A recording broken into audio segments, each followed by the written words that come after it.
Hello students, कैसे हैं आप। ब्रिलियंट एकेडमी के ऑनलाइन क्लास में आपका स्वागत है। डेली आपको वीडियोस मैथ की हैं, करंट की हैं और अदर सब्जेक्ट की हैं आपको दी जा रही हैं। आप बेटा पढ़िए और आपको बेटा हमारे वीडियोस में अन्य चैनलों से कुछ हट कर मिलेगा।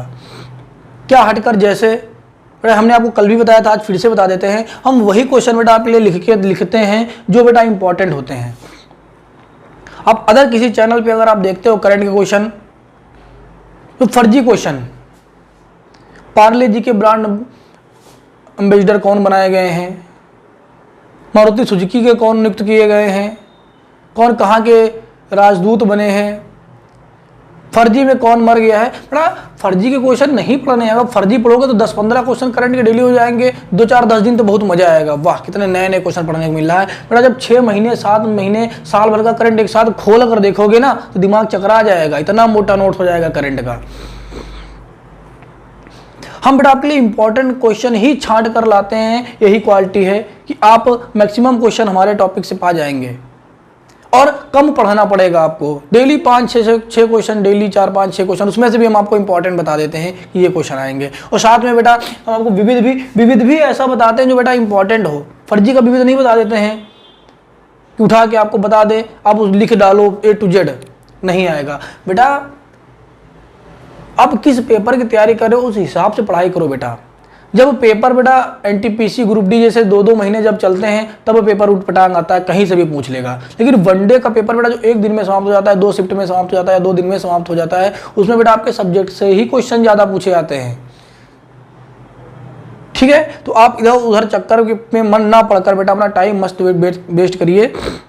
कुछ टॉपिक पढ़िए, सिलेक्टेड सब्जेक्ट अपने पढ़िए और आराम से अपना सिलेक्शन पा जाइए। ठीक बेटा। दूसरी बात है बेटा, ये ऑनलाइन क्लासें हो गई, कोचिंग हो गई, बेटा ये सब कमाने का जरिया हो गया है आजकल। और इसमें 2-3 क्वेश्चन ऐसे जरूर डाल दो कि लोग खुश हो जाए। वाह, खट्टा शहद किन जंगलों में मिलता है? ब्राजील जंगलों में। लोग खुश हो गए, वाह यूनिक क्वेश्चन है। बेटा रामायण भागवत नहीं पढ़ रहे हो, क्या मतलब ऐसे क्वेश्चन का है जो कभी पूछा ना गया हो, आप खुश हो जाओ। वाह बेटा पढ़ो, सिलेक्टेड पढ़ो। नॉलेज के लिए ज़्यादा पढ़ने के लिए पूरी ज़िंदगी पढ़ी है बेटा, हमेशा नॉलेज लिया करना। अब अगर नॉलेज लेने लगोगे ना फर्जी के, तो ज़िंदगी भर नॉलेज लेते ले जाओगे और बन जाओगे टीचर प्राइवेट स्कूल के। खूब नॉलेज ग्रहण करो। ठीक है, अब बेटा स्टार्ट करते हैं आपके साथ हम।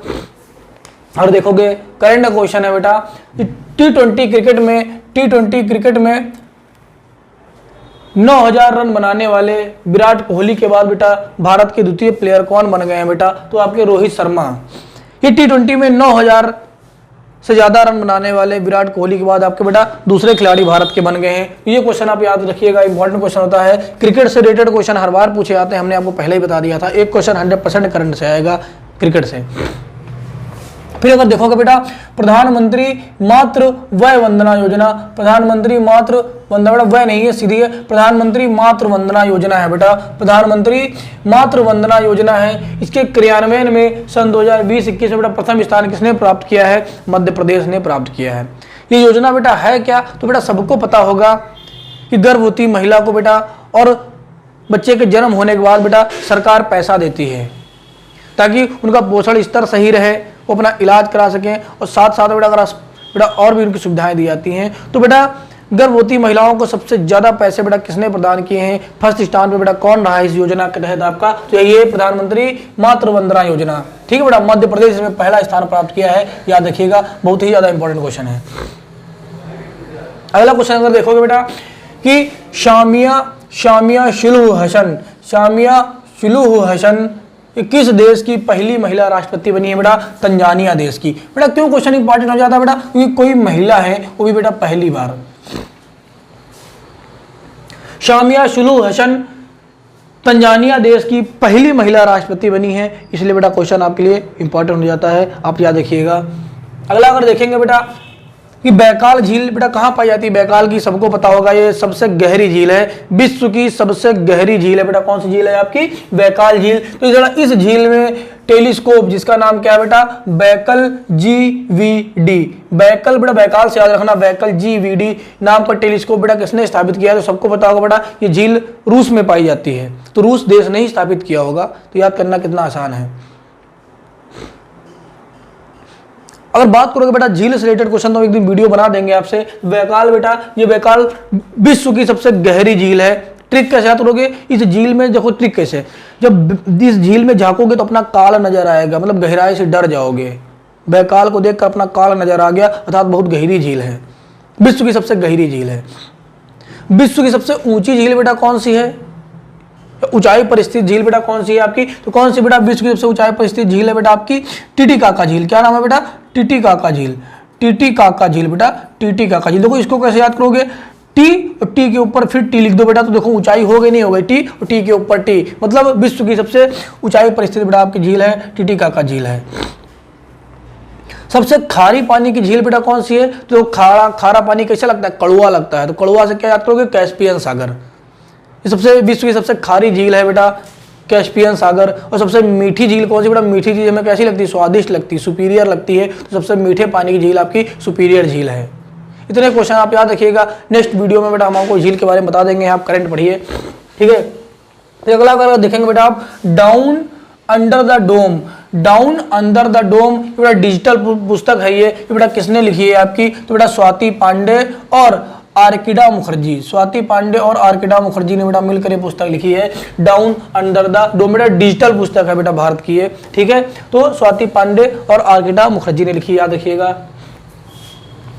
ठंडे रेगिस्तानी इलाके में बेटा शीबक थॉर्न पौधे बेटा किसने उगाने की बात की है बेटा? तो आपके हिमाचल प्रदेश बेटा इन पौधों को उपजाएगा। तो ये बेटा साइंस का क्वेश्चन है, पूछ सकता है बेटा शीबक थॉर्न बेटा है क्या? तो एक प्रकार के बेटा पौधों की प्रजाति है, फल लगते हैं इसमें बेटा, ठीक है। तो याद रखिएगा ये हिमाचल प्रदेश में उगाए जाएंगे, ठीक है। अगला अगर देखोगे, अगर कोई नौसेना का भी या भारतीय सेना का इंपॉर्टेंट क्वेश्चन है, कोई भी आर्मी से रिलेटेड क्वेश्चन है तो आपके लिए इंपॉर्टेंट हो जाता है। उसी तरह बेटा भारतीय नौसेना ने landing craft utility LCU L58 बेटा, क्या नाम है इसका? L58। ये बेटा समुद्री जहाज है, ये कहाँ बेटा कमीशन किया है, मतलब कहाँ पे उतारा है? तो बेटा ये पोर्ट ब्लेयर, अंडमान निकोबार बेटा। ये जहाजों के बेटा लैंडिंग करने के लिए, जो आपके एरोप्लेन, आपके लड़ाकू विमान होते हैं, उसको बेटा इस विमान पर लैंड कराया जाएगा। ये मार्क 4 का बेटा लास्ट विमान है बेटा। मार्क 4 श्रेणी में बेटा कई विमान बनाए गए थे, तो बेटा मार्क 4 श्रेणी का ये सबसे लास्ट विमान है लैंडिंग क्राफ्ट यूटिलिटी L58।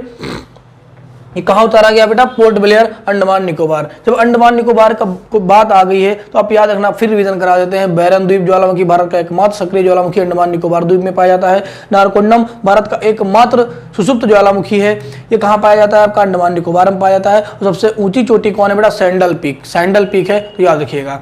फिर अगर देखो बेटा, फिर अगला बेटा एक मिशन हो गया है, मिशन ग्राम्योदय बेटा किसने लॉन्च किया है? मिशन ग्राम्योदय ये बेटा मध्य प्रदेश राज्य ने लॉन्च किया है। मध्य प्रदेश, इतना इंपॉर्टेंट क्वेश्चन नहीं है ये बेटा, ऊपर के जो 1 2 ये जो इंपॉर्टेंट क्वेश्चन, ये इंपॉर्टेंट क्वेश्चन है आपके, ये इतना इंपॉर्टेंट क्वेश्चन नहीं है। फिर अगर बेटा कुछ क्वेश्चन देखोगे, ये आपको क्वेश्चन बहुत पूछता है कि मध्य प्रदेश के टाइगर रिजर्व बेटा कौन कौन से हैं? बांधवगढ़ टाइगर रिजर्व है, कान्हा टाइगर रिजर्व है, पन्ना टाइगर रिजर्व है, सतपुड़ा टाइगर रिजर्व है और पेंच टाइगर रिजर्व है। बेटा पेंच जो टाइगर रिजर्व है ये मध्य प्रदेश और महाराष्ट्र दोनों पे पाया जाता है, लेकिन मध्य प्रदेश में इसका ज्यादा भाग पाया जाता है, ठीक है। तो याद रखिएगा ये बेटा टाइगर रिजर्व है। अभी बेटा 15 या 16 तारीख को इसी मार्च में NTPC के शिफ्ट में बेटा एक शिफ्ट में एक क्वेश्चन पूछा गया था कि इनमें से कौन सा टाइगर रिजर्व नहीं है? कौन सा टाइगर रिजर्व नहीं है बेटा? इनमें से 3 नाम आपके दिए थे, बांधव थे, कान्हा थे और बेटा आपका ये सतपुड़ा था, और एक नाम और दिया था बेटा गिर। तो आपको पता होना चाहिए बेटा गिर राष्ट्रीय उद्यान ये बेटा बाघ के लिए नहीं फेमस, टाइगर रिजर्व नहीं है यहाँ बेटा। ये एशिया का एकमात्र बेटा बब्बर शेर रिजर्व संरक्षण केंद्र बेटा। यहाँ पे बब्बर शेर, गुजरात के गिर में बेटा बब्बर शेर, जो एशिया का एकमात्र बेटा बब्बर शेर भारत में पाए जाते हैं, तो उसके संरक्षण के लिए बेटा ये खोला गया है, ठीक है। और आपको पता होना चाहिए बेटा बब्बर शेर सबसे ज्यादा आपके भारत में ही पाए जाते हैं। बब्बर शेर मतलब बेटा इसके मुख पर बहुत सारे बाल होते हैं, एंटरटेनमेंट पिक्चर वाला, वही बेटा बब्बर शेर, ठीक है, याद रखिएगा। तो गिर आपका टाइगर रिजर्व नहीं है। फिर बेटा 2 क्वेश्चन आपके जो सबसे ज्यादा पूछे जाते हैं, हमने देखा है पेपर में, कर्क रेखा भारत के कितने राज्यों से होकर गुजरती है? तो कर्क रेखा भारत के 8 राज्यों से होकर गुजरती है। कर्क रेखा, कर्क रेखा मतलब 23.5 डिग्री उत्तरी अक्षांश, 23.5 डिग्री उत्तरी अक्षांश। बेटा जब आप पृथ्वी की बात करोगे, पृथ्वी जब बनाओगे तो ये बेटा आपकी 0 डिग्री, ये आपकी भूमध्य रेखा होती है, इसको इक्वेटर बोलते हैं, इक्वेटर बोलते हैं, आपकी भूमध्य रेखा होती है। इसके ऊपर चले जाओगे ऊपर बेटा, तो इसके ऊपर ही आपको 23.5 डिग्री आएगा, एक रास्ते में पड़ेगा बीच में, मतलब इक्वेटर से आप ऊपर जा रहे हो तो बीच में आपका बेटा 23.5 डिग्री, तो उत्तर में जा रहे हो ना तो इसको एन लिखते हैं। 23.5 डिग्री उत्तरी बेटा जो अक्षांश होता है इसी को बेटा बोलते हैं आपकी कर्क रेखा।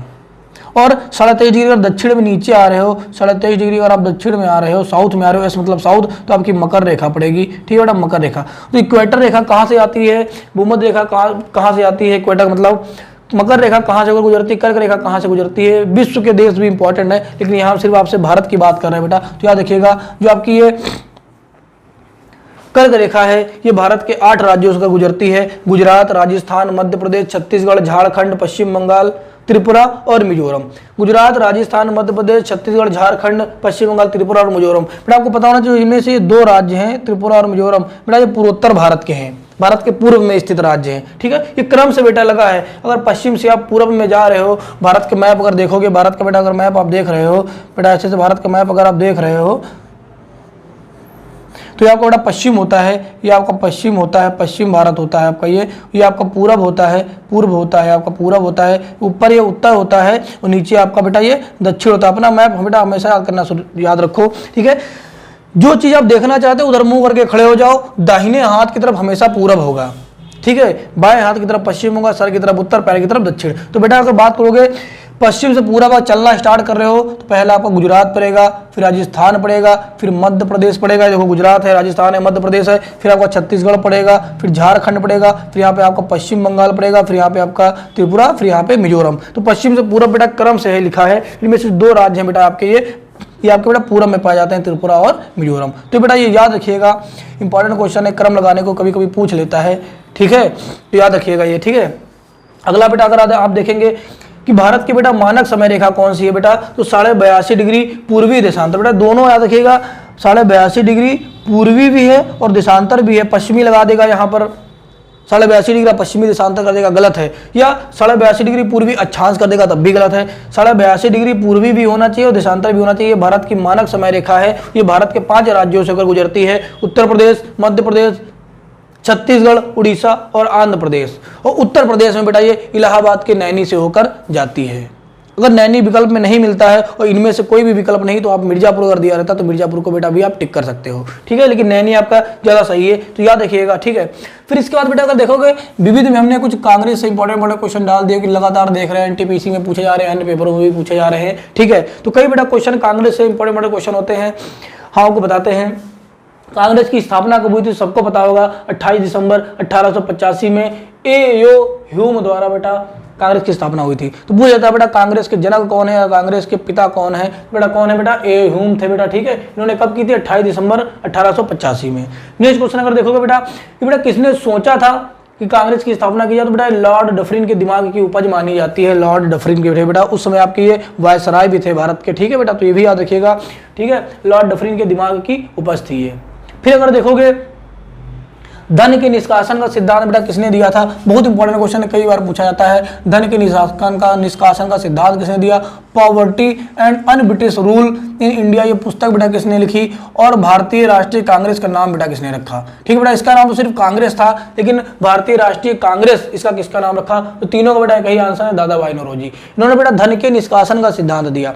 धन का निष्कासन मतलब जब बेटा अंग्रेज के हम गुलाम हुआ करते थे, भारत को अंग्रेज गुलाम बना के रखा था, तो बेटा टैक्स कौन देता था, भारतीय टैक्स देते थे। और पैसा जाता कहाँ था, तो क्या करते थे अंग्रेज लोग, उसी पैसे से अपने देश लंदन को ले जाते थे, उसी पैसे से अपने अधिकारी जो अंग्रेजों के अधिकारी भारत में थे उनको तनख्वाह देते थे, भारतीय पैसों से अपनी फैक्ट्रियां चलाते थे, भारतीय पैसों से अपनी सेना चलाते थे। तो भारत की जनता लगातार गरीब हो गई, भारत देश गरीब हो गया, जो सोने का चिड़िया हुआ करता था, ये सारा पैसा तो अंग्रेज ले गए। तो इसी को धन का निष्कासन बेटा कहा जाता है कि भारत से धन का निष्कासन कैसे हो रहा है, इसके बारे में बताया है बेटा। अगला बेटा देखोगे poverty and un-British rule in India, बेटा ये पुस्तक लिखी है। इस बुक में बेटा यही दादा भाई नौरोजी ने दिखाने की कोशिश किया है कि कैसे कैसे भारत गरीब हो गया, और बेटा अंग्रेज कैसे भारत में अनब्रिटिश रूल चला रहे हैं। मतलब अंग्रेज ही बेटा इंग्लैंड में राज कर रहे हैं तो वहाँ शासन अच्छा है, और अंग्रेज ही बेटा भारत में राज कर रहे हैं तो यहाँ शासन खराब है। आप दो मुँहा चेहरे क्यों दिखा रहे हो? वहाँ जब आपका शासन अच्छा है तो भारत में आप लूट क्यों रहे हैं? भारत को शासन खराब क्यों है? इसी को बेटा अनब्रिटिश रूल बोलते हैं इन इंडिया, ठीक है, दुई मुँहा साहब जिसको बोलते हैं, अपने यहाँ कुछ और हमारे यहाँ कुछ और। तो ये बेटा याद रखिएगा। और भारतीय राष्ट्रीय कांग्रेस नाम रखा बेटा दादा भाई नौरोजी ने। फिर अगर देखोगे बेटा सेफ्टी वाल्व या सुरक्षा कपाट का बेटा सिद्धांत किसने दिया था? अभी परसों ही नरसों बेटा एनटीपीसी में पूछा गया था 15 मार्च को, ठीक है। तो लाला लाजपत राय ने बेटा सेफ्टी वाल्व या सुरक्षा कपाट का सिद्धांत दिया था। बेटा ये सिद्धांत कुछ नहीं, यही कहना है, लाला लाजपत राय ने कहा था जो अंग्रेजों ने बेटा कांग्रेस की स्थापना की है ना, ये हमारे फायदे के लिए नहीं की है, अपनी बेटा सुरक्षा के लिए की है। क्योंकि हम कांग्रेस के बेटा जो पदाधिकारी होंगे वो भारत के होंगे, लेकिन चापलूस अंग्रेजों के होंगे। तो कोई बात होगी क्या करेंगे बेटा? अंग्रेजों का पक्ष लेंगे। तो अपनी सुरक्षा के लिए उन्होंने कांग्रेस की स्थापना की थी, ना कि हमारे लिए। तो इसी को बेटा सेफ्टी वाल्व या सुरक्षा कपाट का सिद्धांत कहते हैं। और लाला लाजपत राय बेटा यही आपको एक क्वेश्चन और पता होगा, 1928 में साइमन कमीशन के विरोध में इनको बेटा लाठी लग गई थी और इनकी मृत्यु हो गई थी। तो ये भी आप याद रखिएगा, ठीक है। फिर अगला देखोगे बेटा तड़ित चालक का बेटा सिद्धांत किसने दिया था? तड़ित चालक का सिद्धांत बेटा तो गोपाल कृष्ण गोखले ने दिया था। बेटा इन्होंने सोचा था, इन्होंने ये सिद्धांत दिया था कि अंग्रेजों ने जो कांग्रेस की स्थापना की है वो भारत के पक्ष में रहेगी। पर तड़ित चालक मतलब देखो बेटा घर के ऊपर या मंदिर के ऊपर देखो बेटा क्या रहता है, लोहे का त्रिशूल या लोहे की बेटा सरिया लगी रहती है। उसका काम क्या होता है, कभी अगर बिजली गिरती है तो बिजली उसी सरिया में रुक के बेटा समाप्त हो जाती है। अगर ऐसे बिजली गिरेगी तो पूरे घर पे गिरेगी और कोई ना कोई क्षतिग्रस्त हो जाएगा, कोई ना कोई मर जाएगा। तो बेटा वो सरिया जो होती है बेटा वो क्या करती है, रक्षा बचाने का काम करती है। तो इसीलिए इन्होंने क्या कहा बेटा, क्या कहा कि जो कांग्रेस है ना ये भारतीयों के लिए तड़ित चालक का काम करेगी, अर्थात भारतीयों की रक्षा करेगी। दोनों क्वेश्चन आपके पूछे गए हैं। फिर अगर देखोगे बेटा कांग्रेस का प्रथम अधिवेशन कब हुआ था, कहाँ हुआ था? सबसे ज्यादा क्वेश्चन पूछा जाता है प्रथम अधिवेशन से। तो बेटा कांग्रेस का प्रथम अधिवेशन 28 से 31 दिसंबर 1885 को बेटा कहाँ हुआ था? बम्बई के ग्वालियर टैंक में। बम्बई के ग्वालियर टैंक में कहाँ पे स्थान बेटा क्या है अगर पूछेगा तो गोकुल दास तेजपाल संस्कृत विद्यालय था बेटा, गोकुल दास तेजपाल संस्कृत विद्यालय था। में बेटा व्योमेश चंद्र बनर्जी बेटा कांग्रेस के पहले अध्यक्ष कौन थे बेटा? तो व्योमेश चंद्र बनर्जी थे, इनकी अध्यक्षता में बेटा हुआ था। कहाँ हुआ था?